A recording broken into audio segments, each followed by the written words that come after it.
Le sommaire de ce jeudi sera notamment marqué par le discours du chef de l'État à la tribune de l'ONU. Le chef de l'État Félix-Antoine Tshisekedi demande le retrait accéléré de la MONUSCO à partir de décembre. Le Premier ministre Jean-Michel Sama Lukonde, reçu par son homologue ivoirien Patrick Kachi, le Premier ministre a réitéré la détermination de son gouvernement à développer des relations de coopération bénéfiques avec la Côte d'Ivoire. Et en sécurité, vous verrez la première sortie du gouverneur AI et commandant des opérations militaires du Nord Kivu, le général-major Peter Chirimwami, s'est rendu le mercredi sur la ligne de front pour s'imprégner de la situation.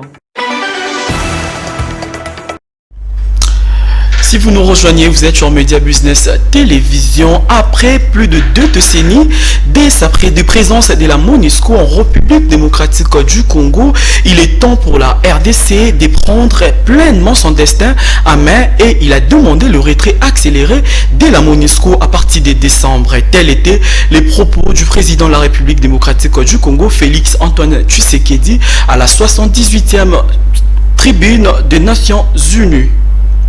C'est ici le lieu d'aborder une question d'une importance capitale pour la République démocratique du Congo et pour la consolidation de la paix dans notre région.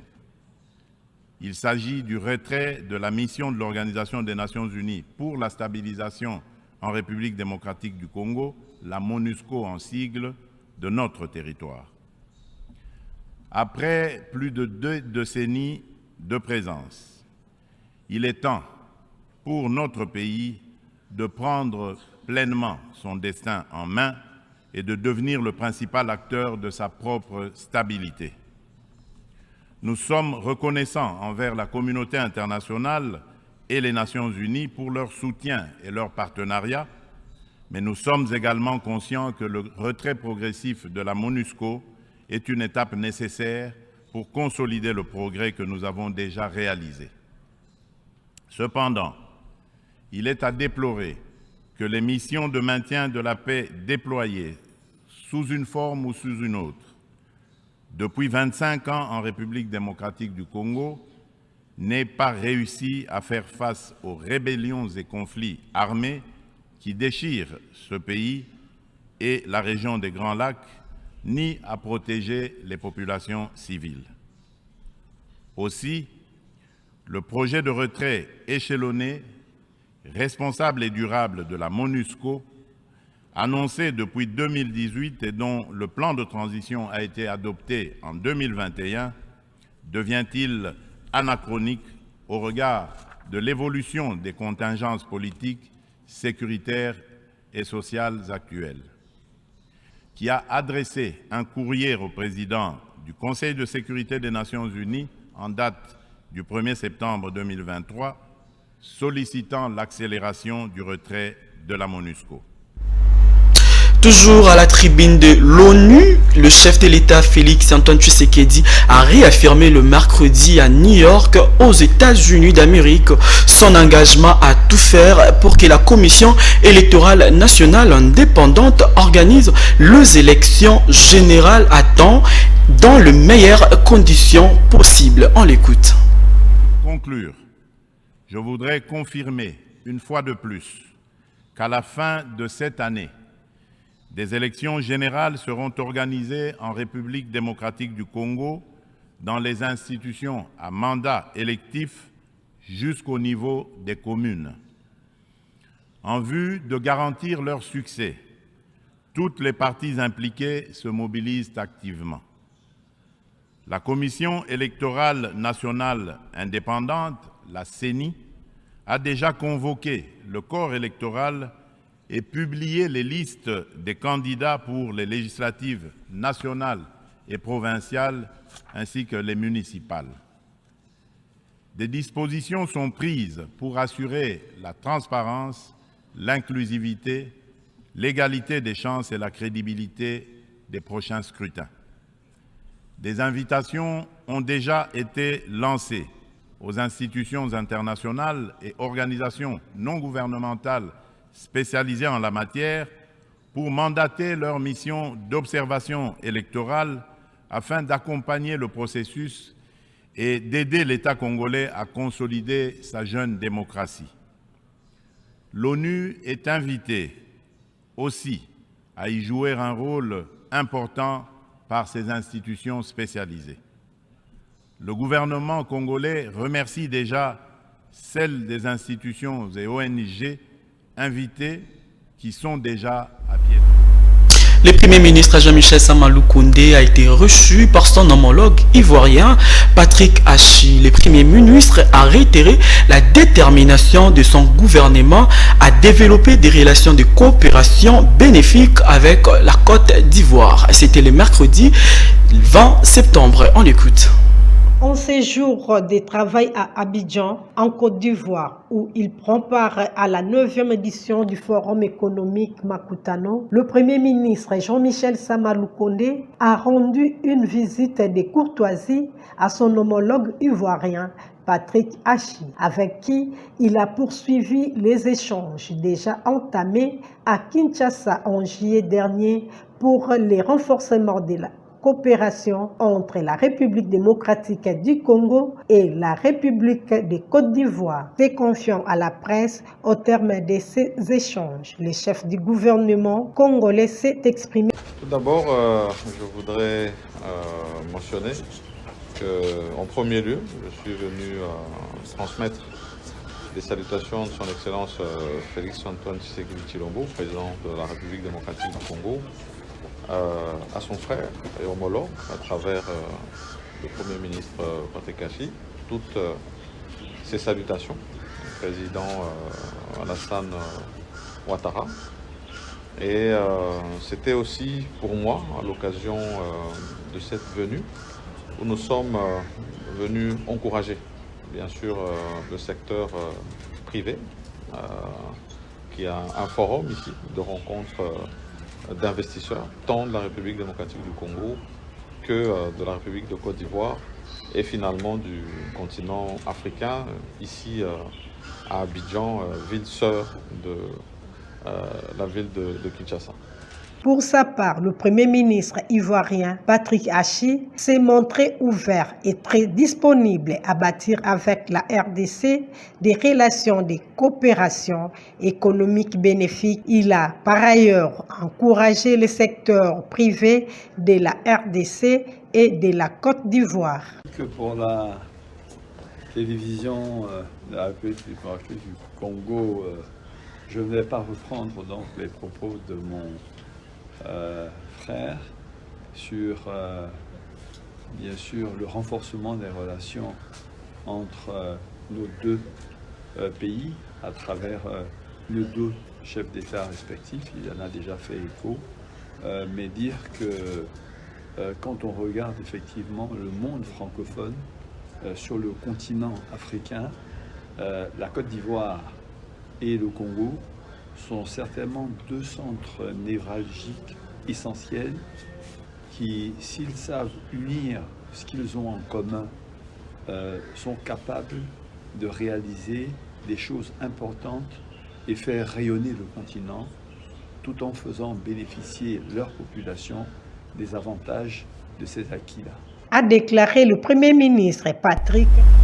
Un commentaire d'Eli Mondo, comme je l'ai annoncé tantôt dans le sommaire, première sortie du gouverneur AU et commandant des opérations militaires du Nord Kivu, le général-major Peter Chirimwami s'est rendu le mercredi sur la ligne de front pour s'imprégner de la situation sur le terrain. On les suit. Le gouverneur militaire ad intérim de la province du Nord Kivu, son Excellence général-major Peter Chirimwami, a procédé à la visite d'inspection de certaines lignes de front physique ce 20 septembre 2023. D'abord, l'axe Goma-Kalengera. Le général-major Peter Chirimwami ragaillardit le moral des éléments phares d'essai de la 41e brigade au cours d'une réunion dans leur quartier général. Puis, son cortège s'ébranle sur le tronçon Goma-Kibumba.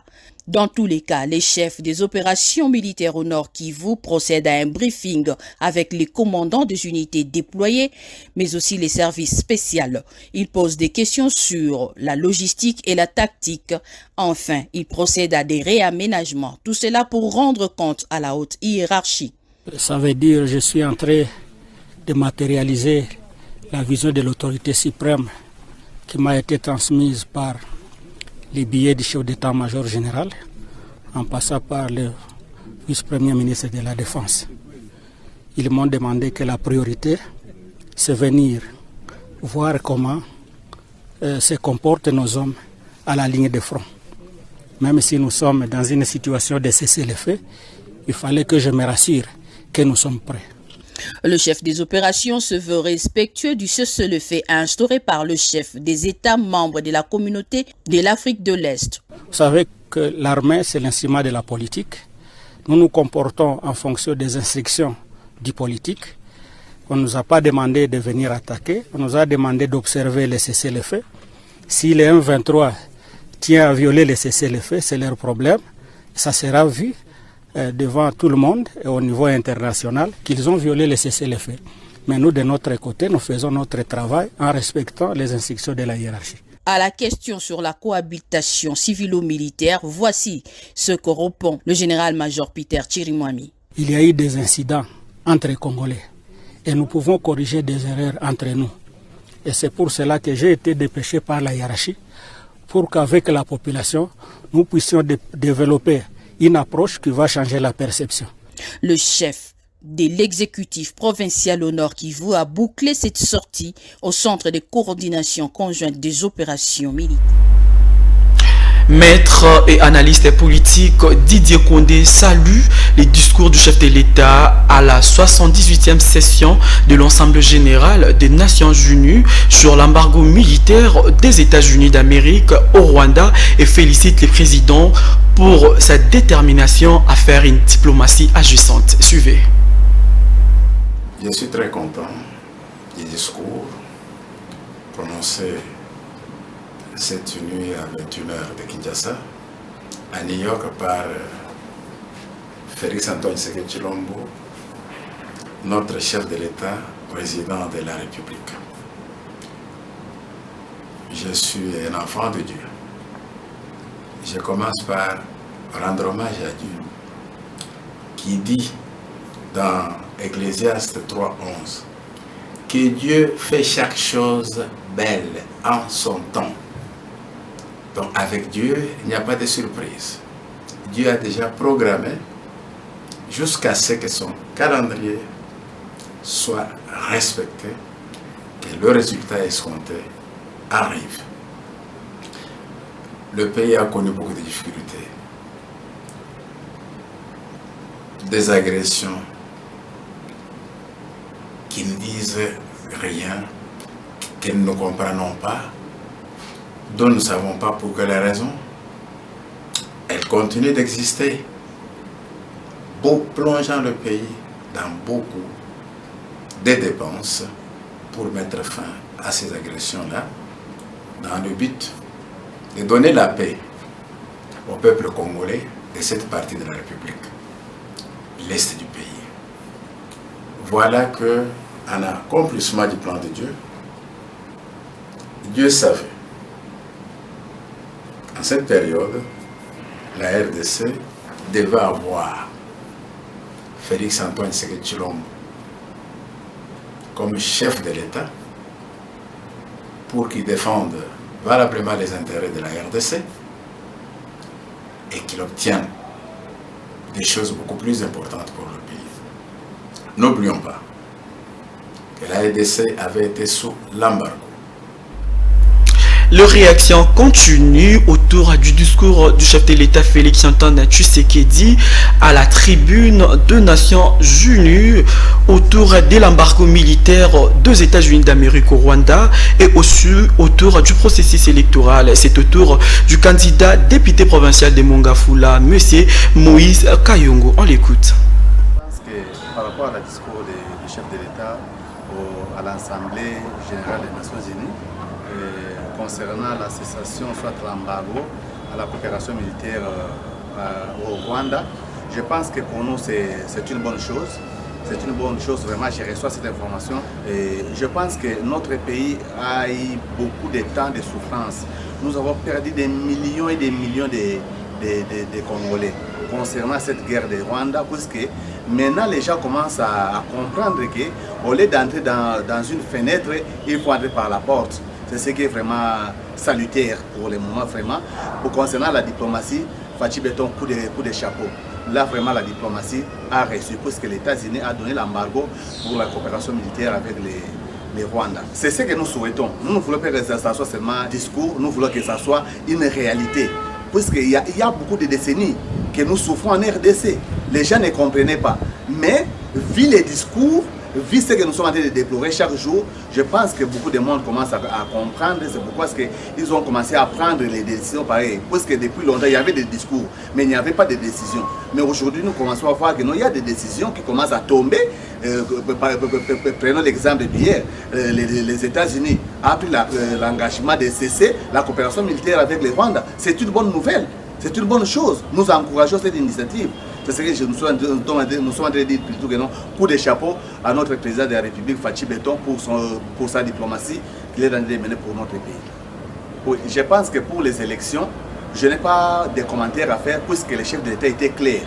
Puisque beaucoup de personnes attendaient que non, il n'y a pas des élections, il y aura un glissement. Mais le chef d'État a rassuré à la face du monde que non, il y aura les élections au 20 décembre 2023. Donc nous saluons cette décision, puisque la RDC commence à prendre sa responsabilité en main.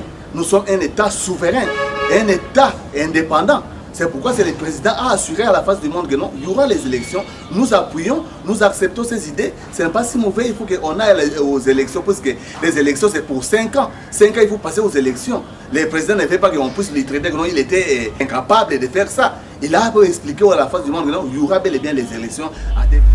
Et prenons à présent cette brève actualité concernant l'Assemblée nationale. C'est jeudi 21 septembre 2023, examen et adoption de 7 projets de loi portant ratification prise en exécution de loi portant habilitation du gouvernement et examen adoption du projet de loi portant reddition de ses comptes de la loi des finances dès l'exercice 2022.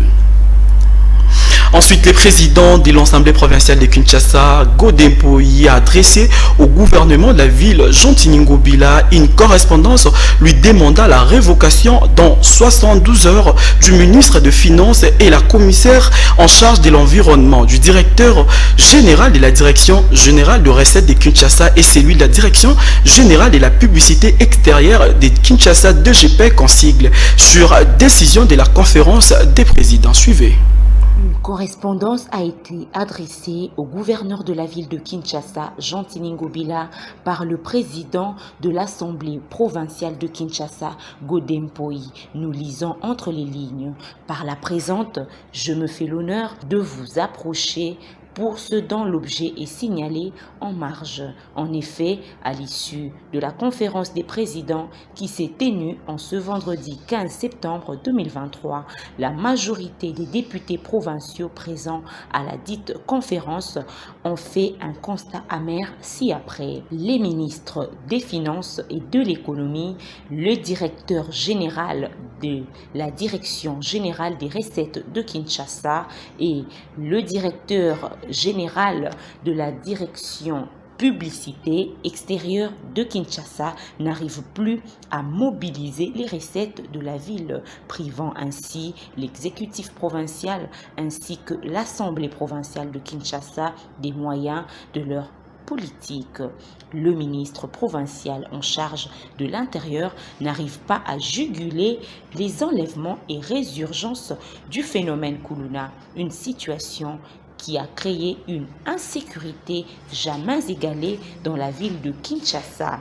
La commissaire générale en charge de l'environnement est devenue passive devant les immondices qui jonchent toutes les places publiques de la capitale, entraînant une insalubrité qui expose les Kinoises et Kinois à toutes sortes de maladies. Au regard de ce qui précède, la conférence des présidents exige la révocation en déant 72 heures des ministres, de la commissaire générale et des directeurs généraux des régies subventionnées. À défaut de cette sanction, une session extraordinaire sera convoquée à cet effet.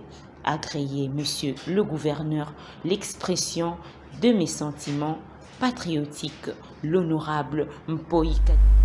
Et prenons à présent cette information pour boucler complètement cette grande édition en marge de l'Assemblée générale de l'ONU à New York qui a réuni les chefs d'État et des gouvernements du 18 au 19 septembre afin d'examiner la mise en œuvre de l'agenda 2030 et de ses 17 objectifs de développement durable ODD. La ministre de la République démocratique du Congo en charge de l'environnement F. Bazaïba a demandé aux pays industrialisés responsables de 80% de pollution dans le monde d'accroître le fonds du crédit carbone en faveur de la République démocratique du Congo. Images et commentaires. Je voudrais ici seulement mettre l'accent au niveau du gouvernement pour dire que si la RDC avait été longtemps, environ 2 décennies, en dehors du processus climatique, aujourd'hui nous avions fait notre comeback dans le milieu du climat depuis la COP26 et il est de notoriété publique aujourd'hui que la RDC est le pays solution face à la lutte contre le réchauffement climatique. Et la RDC l'a fait non seulement en termes de discours, mais dans les concrets. Nous nous sommes organisés, vous avez entendu la déclinaison des actions par rapport à la lutte contre le réchauffement climatique tel que l'a présenté le chef de l'État, le président de la République démocratique du Congo. Mais je voudrais aussi souligner qu'il y a eu une modification du cadre légal et institutionnel qui va accueillir donc le marché des crédits carbone. Aujourd'hui, nous avons l'autorité de régulation du marché des crédits carbone, dont l'ordonnance a été publiée, celle de modifier le principe fondamental de la protection de l'environnement avec d'autres engagements. Et aujourd'hui, dans peu de jours, nous allons présenter les rapports de la vision du chef de l'État qui s'est mué en programme du gouvernement de la plantation de 1 milliard d'arbres jusqu'en 2023 où nous en sommes. Tout ça, ça fait partie des activités pour montrer combien la République est préoccupée par la problématique du climat. Notre préoccupation, c'est par rapport au potentiel. La République démocratique du Congo, ça signifie 62% au sein du bassin du Congo. Le bassin du Congo qui a un couvert forestier de 268 millions de kilomètres d'hectares plutôt de forêts tropicales humides et nous en sommes à 155 000 km², donc 62%. La République démocratique du Congo, c'est aussi 10%.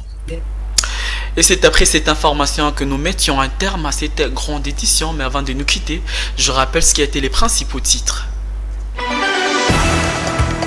Le sommaire de ce jeudi sera notamment marqué par le discours du chef de l'État à la tribune de l'ONU. Le chef de l'État Félix-Antoine Tshisekedi demande le retrait accéléré de la MONUSCO à partir de décembre. Le Premier ministre Jean-Michel Sama Lukonde, reçu par son homologue ivoirien Patrick Tachi, le Premier ministre a réitéré la détermination de son gouvernement à développer des relations de coopération bénéfiques avec la Côte d'Ivoire. Et en sécurité, vous verrez la première sortie du gouverneur AI et commandant des opérations militaires du Nord Kivu, le général-major Peter Chirimwami, s'est rendu le mercredi sur la ligne de front pour s'imprégner de la situation. Si vous avez suivi cette grande édition, c'est au concours de Crispin Kintini et Elimondo. Quant à moi, je vous dis bonne suite de programmes sur Media Business Télévision. D'ici là, portez-vous bien.